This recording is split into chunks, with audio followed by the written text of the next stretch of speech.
12 detenidos, entre ellos un ex asambleísta, la expresidenta de la Corte de Justicia del Guayas y 6 jueces, deja el caso Purga, que se deriva del caso Metástasis.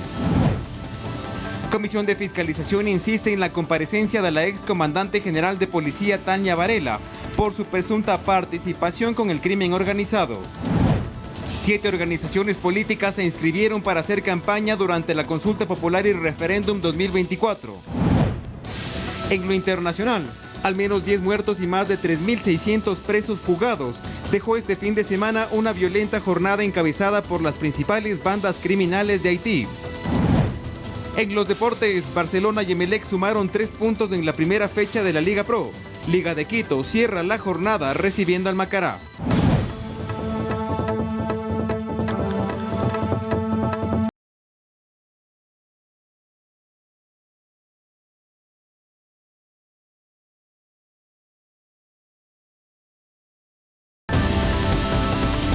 Lunes 4 de marzo del 2024, amigos televidentes, buenas noches, bienvenidos a la emisión estelar de Noticias 7.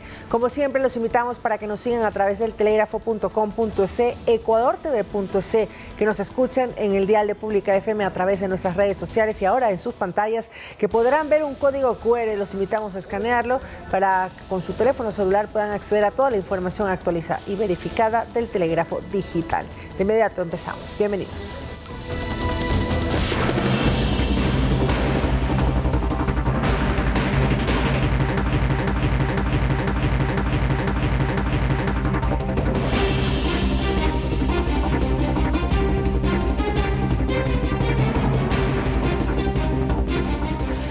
Personas fueron detenidas en la madrugada de este lunes en múltiples operativos que efectuó la Fiscalía en el llamado caso Purga, que se deriva del denominado proceso Metástasis. Entre los aprehendidos están 6 jueces, exfuncionarios judiciales y un ex asambleísta.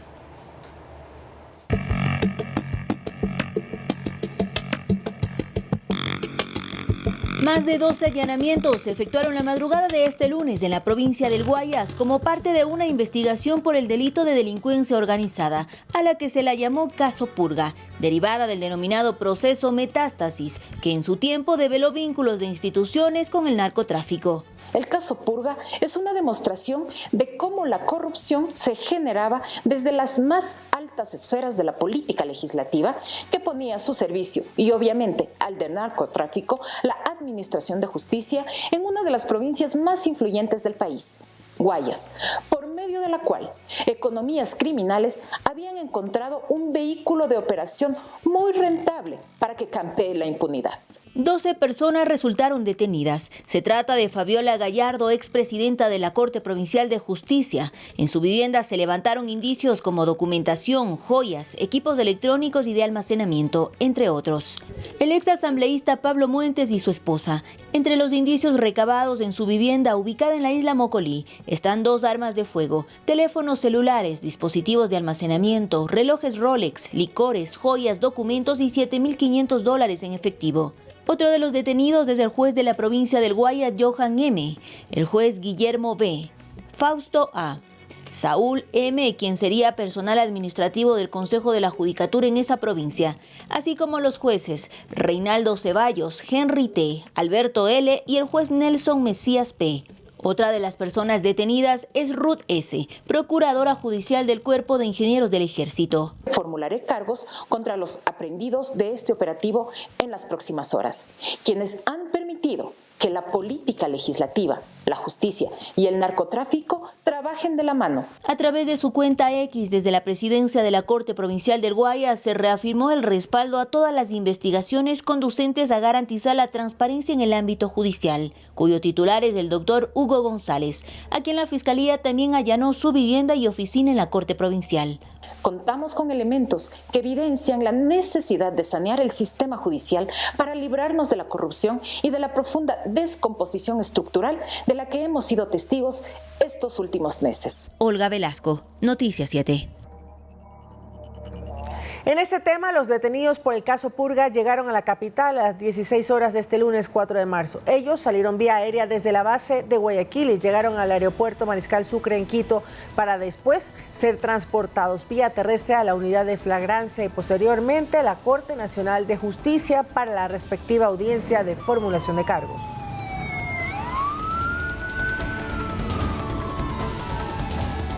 De su lado, el Partido Social Cristiano reaccionó a la detención de su ex asambleísta Pablo Muentes. En un comunicado se deslinda de cualquier responsabilidad por las acciones del ex legislador y señala: nadie está por encima de la ley. Todo ciudadano debe responder por sus actos. El Partido Social Cristiano respeta la independencia de las funciones del Estado y no interferirá en las mismas. El accionar político del partido solo se compromete por los actos que son de su responsabilidad.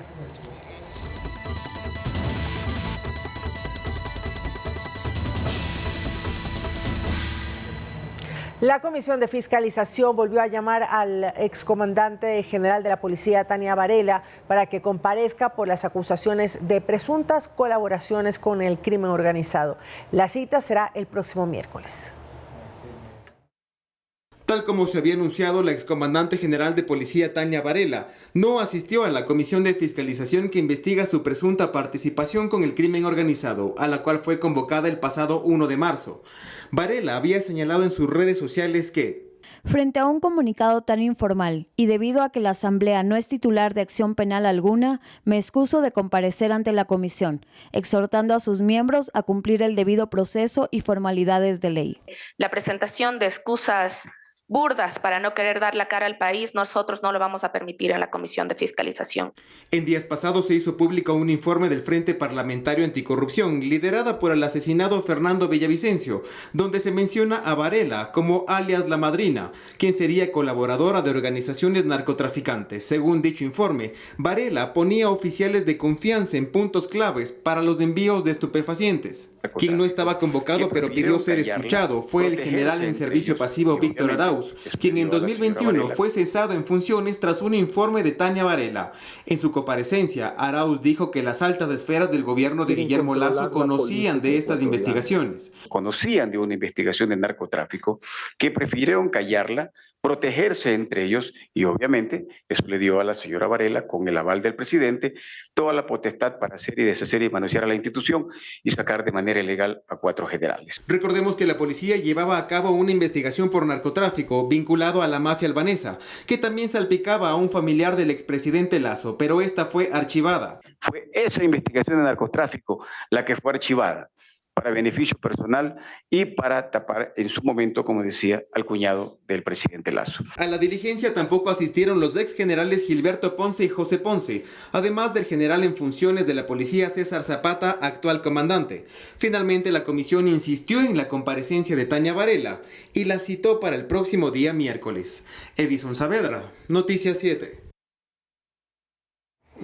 La ministra de Relaciones Exteriores, Alicia Bárcena, confirmó que su país no dará la autorización al gobierno de Ecuador para que la fuerza pública ingrese a la Embajada de México en Quito para detener al ex vicepresidente Jorge Glass, quien se encuentra en calidad de huésped en espera de que el Estado mexicano le conceda asilo político. Jorge Glass es procesado por el presunto cometimiento del delito de peculado en el desvío de fondos para la reconstrucción de Manabí y Esmeraldas luego del terremoto de abril del 2016. Porque eso violaría la inmunidad diplomática de nuestra embajada. Nuestras embajadas son sitios que tienen una inmunidad diplomática muy importante. Yo creo que esto, en realidad, estamos hablando ya con el gobierno de Ecuador. Creo que no proviene de una fuente oficial, porque no se puede, o sea, simplemente no se puede. Es un despropósito plantear eso. Absolutamente. Entonces, no. Nosotros estamos analizando la solicitud de asilo de el ex vicepresidente, y estamos en ese proceso. No lo hemos otorgado todavía, pero tampoco se lo hemos negado. Así es que estamos en ese proceso de análisis para ver qué tanto, digamos, si en verdad, o sea, porque una solicitud, México siempre ha sido un país muy de mucha acogida para los hacinados, los refugiados, sobre todo cuando huyen de una persecución política. Eso es lo que estamos evaluando. qué tanto es una persecución política Jorge Glass, qué tanto es realmente un problema legal y de corrupción. La cárcel de Bahía de Caracas fue intervenida por la policía y las Fuerzas Armadas. En el operativo se encontró droga y también celulares. Los detalles a continuación. La intervención de las Fuerzas Armadas del Ecuador y la Policía Nacional dentro del Centro de Rehabilitación Social de Bahía de Caracas se realizó cerca de las 5:30 de la madrugada de este sábado 2 de marzo. Aquí se cumplió la requisa de todas las celdas de los 408 PPLs. Mientras esto ocurría, ellos fueron llevados a los patios de este centro carcelario. Con un numérico de 140 servidores policiales y 140 servidores de las Fuerzas Armadas, quienes están realizando una verificación y una exhaustiva limpieza de la parte interior, es decir, tratando de mantener el control y la supervisión de toda la parte interior de este centro de rehabilitación. En esta operación, el bloque de seguridad encontró como evidencia 39 equipos tecnológicos, entre ellos celulares, paquetes de sustancias sujetas a fiscalización, peso por determinar con el personal de antinarcóticos, una botella de licor, 5 toneladas de diferentes tipos de objetos metálicos, entre ellas madera y ropa de color desechables. Estas evidencias fueron entregadas a las autoridades competentes. Esta operación tiene el fin de controlar la seguridad de este centro carcelario en esta provincia, así como garantizar los derechos humanos, libertades y garantías de las personas. El personal militar y policial también hizo el conteo de los internos y entrega de alimentos y víveres de primera necesidad de manera ordenada y segura. Las Fuerzas Armadas y la Policía Nacional, una vez que realizaron la intervención y el trabajo programado en esta cárcel, se retiraron del centro de rehabilitación, realizando la entrega del control a las autoridades del SNAI, mientras que los militares se posicionarán en los exteriores para resguardar la seguridad de los ecuatorianos en todo el territorio nacional. En el Tribunal Contencioso Electoral se realizó la audiencia sobre una denuncia por infracción electoral contra el alcalde de Quito, Pavel Muñoz, a quien se lo acusa de proselitismo político a favor de la excandidata Luisa González cuando buscaba llegar a Carondelet. Grupos a favor y en contra se aglomeraron en los exteriores del TCE. Con simpatizantes y detractores del alcalde capitalino, en el Tribunal Contencioso Electoral se instaló la audiencia de pruebas y alegatos para analizar si Pavel Muñoz cometió o no proselitismo político a favor de Luisa González cuando ésta buscaba la presidencia de la República. Así lo asegura el denunciante, el consejero de participación Juan Esteban Guarderas. Pero él sale en videos diciendo que hay mesas de trabajo entre la alcaldía y el próximo gobierno. Lo siento, eso es como el alcalde. Él dice que iba a hacer una universidad en el sur de Quito. Eso es como alcalde, no como un individuo. Se rompió la ley y tienen que haber sanciones. En la diligencia también se expuso el peritaje que se realizaron a los videos publicados en redes sociales. Según Guarderas, esta sería la prueba madre de que Muñoz hizo campaña a favor de su compañera de organización política. La pericia dice los audios son fidedignos y es capaz de transcribir el mensaje enviado a la ciudadanía, y ahí se menciona claramente a la alcaldía de Quito. ¿Quién hizo la pericia? Un perito independiente que fue ordenado por el Tribunal Contencioso Electoral. El perito designado no se lo hizo de manera adecuada ni legal. Pavel Muñoz no asistió personalmente a la audiencia, pero sí su abogado Arturo Cabrera, quien presentó sus alegatos y rechazó la denuncia de Guarderas. No existe una sola página en el expediente que demuestre los supuestos agravios. Las supuestas participaciones del alcalde son fuera de hora de trabajo o en días de descanso obligatorio. Y los servidores, en su tiempo libre, cualquier nivel de autoridad que representen, tienen derecho a hacer en su tiempo libre lo que se les venga en gana. Según el jurista, esta denuncia afectó la imagen del alcalde capitalino y por ello hizo un pedido al juez Joaquín Viteri. Yo le solicito que deseche la denuncia y disponga a los denunciantes las disculpas públicas. Según el artículo 278 del Código de la Democracia, el proselitismo político se sanciona con multas de 11 a 20 salarios básicos, la destitución o la suspensión de derechos políticos hasta 2 años. Finalmente, el magistrado del TCE dio por terminada la audiencia y su decisión la notificará en los próximos días. Edison Saavedra, Noticias 7.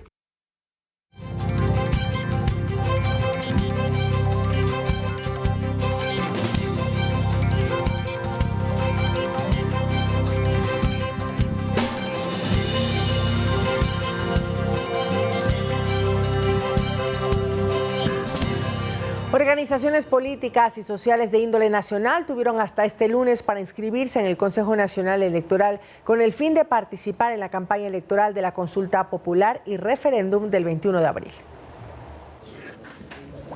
Último día de inscripciones y en no más de 15 minutos llegaron 3 organizaciones políticas y sociales que desean participar en la campaña del referéndum y consulta popular del 21 de abril. Hace una semana que se abrió el proceso, pero solo 3 acudieron en días pasados. Al menos 5 esperaron hasta este lunes.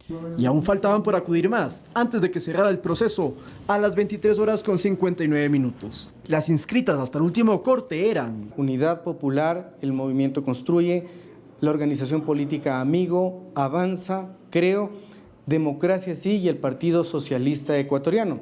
También hemos recibido la documentación de la Unión Nacional de Educadores hasta los actuales momentos. Todos los inscritos debían ser organizaciones de carácter nacional y formalizar en un documento qué opción respaldan, el sí o el no, y elegir por cuáles de las 11 preguntas harán campaña. Creemos que hay que votar sí en todas las preguntas. Esa es la postura de Democracia Sí, que ya en diciembre había entregado a la presidencia 8 propuestas de consulta popular. Nosotros desde hace 2 años atrás hemos planteado la necesidad de reformas constitucionales de fondo.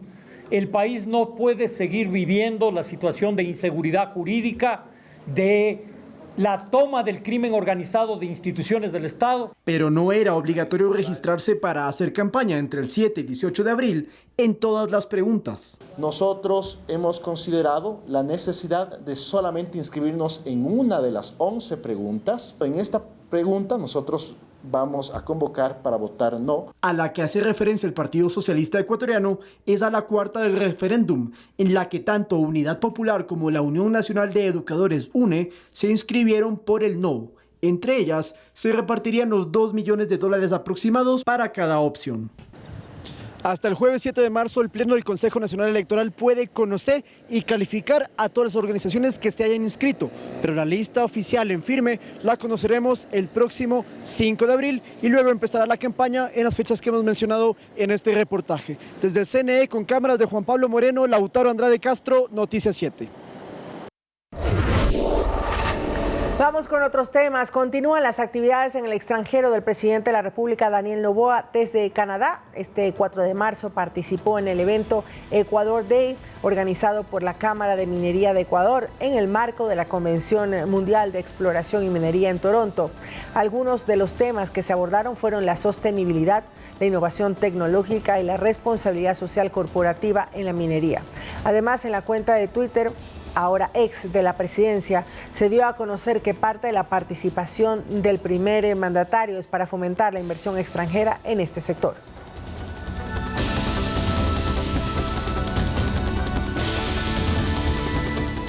Este fin de semana se cumplieron los primeros 100 días del gobierno del presidente Daniel Noboa Acín. En la siguiente nota les tenemos un repaso de su gestión.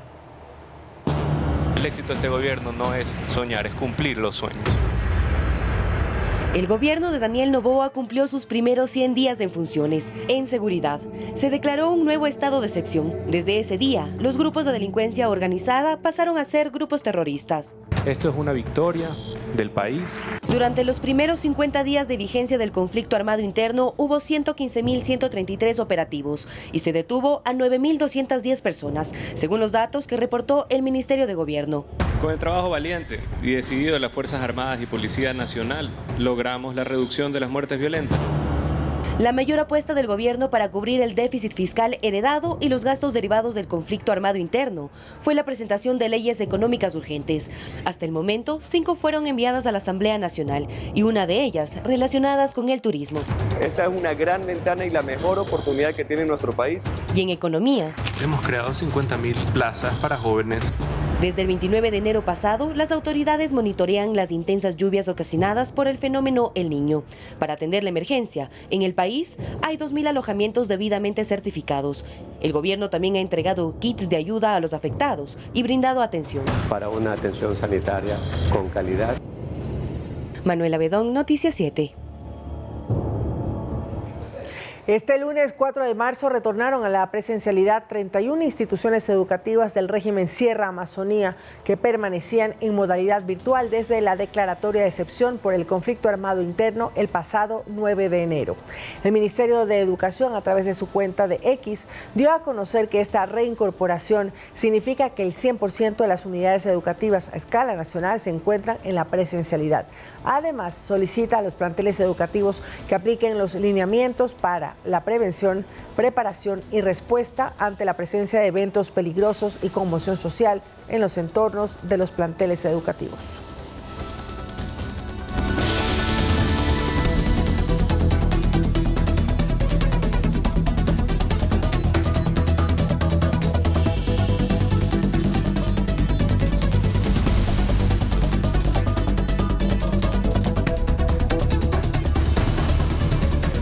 Al menos 10 muertos y más de 3.600 presos fugados dejó este fin de semana una violenta jornada encabezada por las principales bandas criminales de Haití que buscan derrocar al actual gobierno.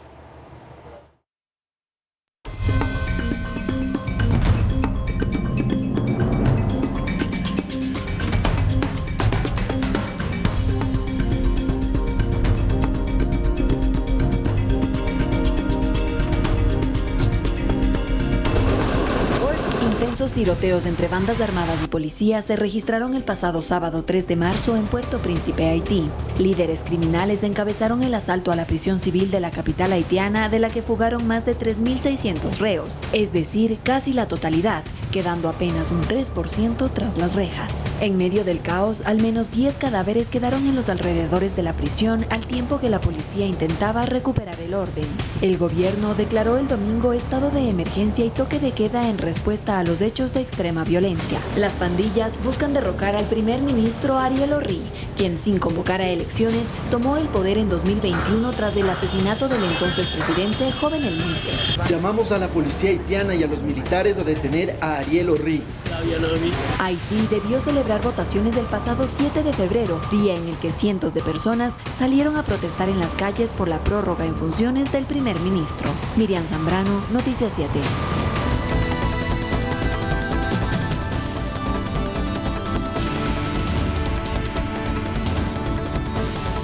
El volcán La Cumbre, situado en la isla Fernandina, en Galápagos, se encuentra en un proceso eruptivo que no amenaza las operaciones turísticas ni aéreas en el archipiélago.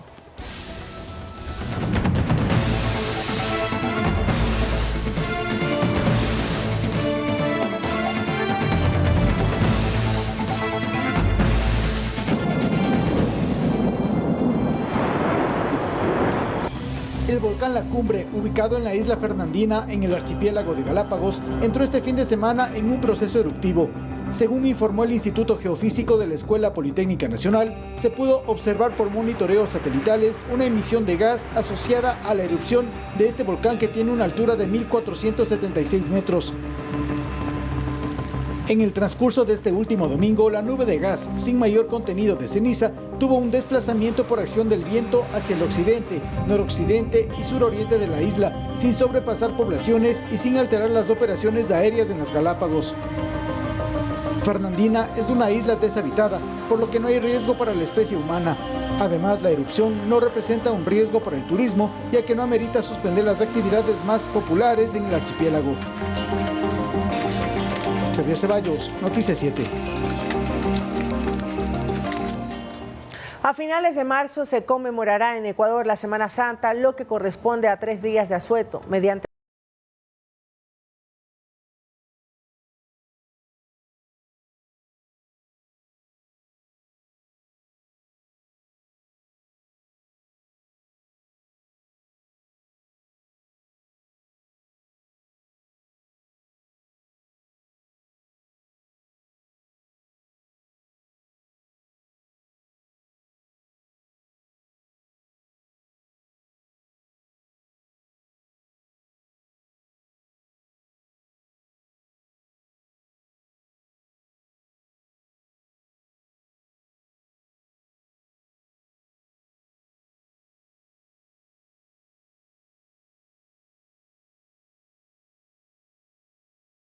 En otro tema, la intensidad de las lluvias ha causado más estragos a escala nacional. La península de Santa Elena registró inundaciones en sus cantones. Veamos un resumen del mal temporal en el país.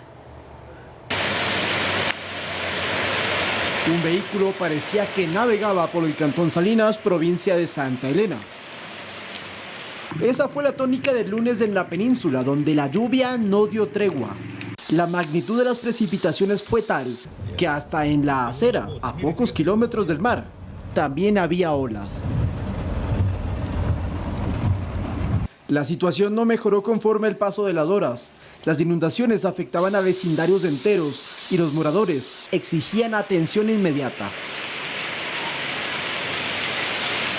Pero no fue todo, porque en la vía que conecta los cantones de El Triunfo con Alausí, el río Chilcanes creció tanto que se llevó el puente Cutuguay, obligando al cierre de la vía sobre el kilómetro 23.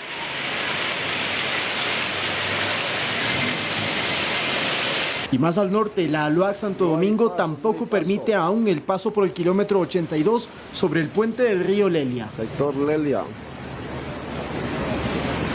El ministro de Transporte y la prefecta Santo Domingo de los Áchiras visitaron la zona para encontrar soluciones. En una semana vamos a entregar los diseños. Hasta que el cuerpo de ingenieros entregue el diseño, el ministerio implementará un puente delta.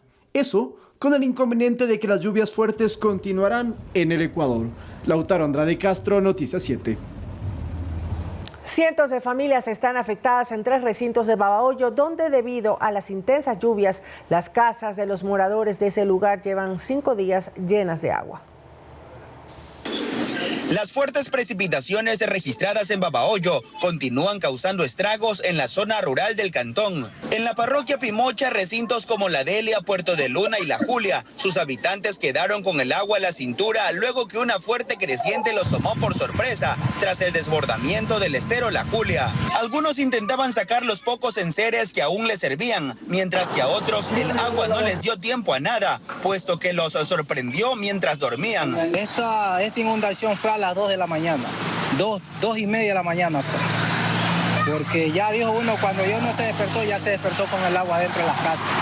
Ya no se pudo hacer nada. Hemos perdido muchas cosas, afectados, nos está cayendo muchos granos, en la cual no tenemos ni agua, nada. Además, los sistemas de suministro de agua, que en su mayoría son pozos subterráneos, han colapsado, por lo que las primeras ayudas entregadas a través de la Junta Parroquial de Pimocha fueron precisamente fundas con el líquido vital. He tratado de traerle acá a nuestros hermanos de La Delia, carpas, agua, a través de gestión de riesgo también hemos conseguido lo que es comida en lata. Frente a esta difícil situación, algunas personas se han unido y como si fuesen una sola familia, se organizan para compartir las diferentes actividades domésticas aquí, junto a la peligrosa y transitada vía E25 Babahoyo-San Juan. Aquí tenemos que esperar terminar de hacer una cosa, otra cosa para poderle dar de comer a toda nuestra familia y en especial a nuestros hijos. Los damnificados esperan que las ayudas continúen llegando hasta que la situación pueda normalizarse, pues algunas familias integradas por niños, adultos mayores y personas con discapacidad duermen en casas acogientes, iglesias, hasta en carpas que están junto a la vía, usando cartones como camas sin toldos y al aire libre. Estamos perdiendo producción, cacao verde, da pena, los animales, da pena. Créanmelo, señor periodista, da pena. No lloro porque yo soy una persona de corazón. Dicen que Dios quita y Dios da, señor periodista. Solo en estos 3 sectores de Pimocha hay más de 220 familias perjudicadas, a quienes por ahora solo les queda rogar que el nivel del agua disminuya lo antes posible para poder regresar a casa, aunque ya existen albergues disponibles para acoger a los damnificados. Este mes de marzo inicia el proceso de acreditación a universidades y escuelas politécnicas del país por parte del Consejo de Aseguramiento de la Calidad de la Educación Superior, CASES. En la siguiente nota conoceremos cuáles son esas universidades públicas a las que se puede acceder. 4 universidades estatales del país iniciarán su proceso de acreditación por parte del Consejo de Aseguramiento de la Calidad de la Educación Superior, CASES. Este proceso es obligatorio para las instituciones de educación superior y les permite, entre otras cosas, crear una nueva oferta académica, participar en procesos internacionales de acreditación, como también a los estudiantes ecuatorianos, acceder a programas de grado y posgrado en el extranjero. Así lo explicó la secretaria de la CENESID, Ana Chungin. Para poder mejorar programas, acceder a ofertas internacionales, fondos y recursos también que muchas veces requieren como uno de los habilitantes el contar con una acreditación del órgano nacional. Por su parte, el consejero de la institución, Diego Pérez, dio a conocer que las 4 universidades UARTES, ICAM, Yachaitec y UNAE iniciarán el proceso de acreditación este 2024, ya que no participaron en el proceso del 2019-2020. En septiembre del 2019, el CASES convocó a las universidades y escuelas politécnicas a nivel nacional a un proceso de evaluación con el fin de la acreditación, proceso del cual se excluyeron a estas 4 universidades porque se encontraban en el proceso de institucionalización. Esto porque tal proceso, según la normativa, no contaba con cohortes de graduados ni con máximas autoridades elegidas por la comunidad universitaria. Pérez explicó que durante este proceso de evaluación externa se evalúan 20 estándares enfocados en 3 ejes. Con los ejes de docencia, investigación, vinculación y condiciones institucionales en 3 dimensiones: planificación, ejecución y resultados. Por su parte, los 4 rectores expresaron su compromiso al poder dar este paso para consolidarse. En donde más que un seguimiento a lo que hacemos es una búsqueda de nuestras fortalezas y debilidades que tenemos como sistema de educación superior. En caso de no alcanzar la acreditación, las universidades y escuelas politécnicas deberán implementar un plan de mejoramiento de hasta 3 años para realizar un nuevo proceso de calificación. De no alcanzar los estándares establecidos en esta segunda oportunidad, la institución de educación superior deberá cerrar sus puertas. Manuela Bedón, Noticias 7. Debido a la época invernal, aumentan los casos de enfermedades gastrointestinales en los niños. Los especialistas recomiendan buscar atención de inmediato ante el primer síntoma. La situación climática también acarrea contaminación y el efecto lo sienten los niños en la ingesta de alimentos. Es por las causas ambientales, pero también a veces depende mucho el aseo como tal, en casa, ¿no? Las medidas higiénicas, a veces no se lavan bien los alimentos, a veces hay mucha contaminación, entonces los padres también tienen que cuidar mucho esa parte. En los centros médicos públicos y privados hay un aumento de casos de menores con afectaciones gastrointestinales. Hay bastantes virus ahorita, más que todos son virales, las enfermedades gastrointestinales que se están dando en este momento son virales. Fiebre alta, vómito y diarrea son algunos de los síntomas. Si no hay atención inmediata, la situación se podría complicar. El riesgo es alto, especialmente en niños en clases medias y bajas por la desnutrición. Entonces, un niño que no tiene un buen peso, una buena talla, entonces un cuadro diarreico de 4 o 5 días que son diarreas abundantes, entonces muchas veces requiere hospitalización. Se ha visto bastante coincidencia que vienen los papás con los niños, por lo general, un poco ya malitos, cuando ya han tenido muchos vómitos, han tenido mucha deshidratación y ya recién, más o menos unos 2-3 días después, saben acudir por lo general. Ante el primer síntoma, los especialistas recomiendan la tolerancia a la hidratación y buscar asistencia profesional.